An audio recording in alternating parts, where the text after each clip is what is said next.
So here in Nicaragua, you can get reps, which in my opinion is the key to progressing your surfing. Now, if you look at a place like Nicaragua and you compare it to Indonesia, these are the two places I've spent the most time in my life surfing. And why I actually prefer Nicaragua for someone in my position who's progressing their surfing is in Indonesia, I'm not gonna lie, in Indonesia, you do have better wave quality. Just look at the videos from Indonesia and not a drop of water is out of place in a lot of these waves. However, when you deal with the crowds there, these crowds are full of professional surfers.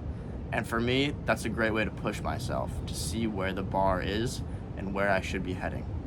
However, from a practical standpoint of getting in the water every day and maximizing your reps, it can be frustrating as some of these lineups are full of 50 to 60 guys, all of them charging super hard. Now comparing that to a place like Nicaragua, where I can come here and charge heavier waves and essentially get them all to myself.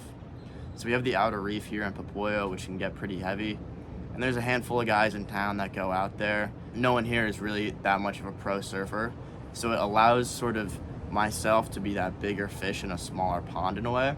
And this can do a bunch of things. It can, one, help me gain confidence, but most importantly, it allows me to sort of set the line on waves. I can push myself at the rate at which I know I need to.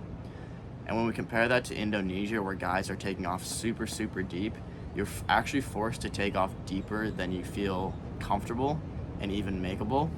So there's so many waves in Indonesia where I was taking off and I knew that I had no chance, but it was going to be my one chance that whole session to be able to get a wave, so I had to go.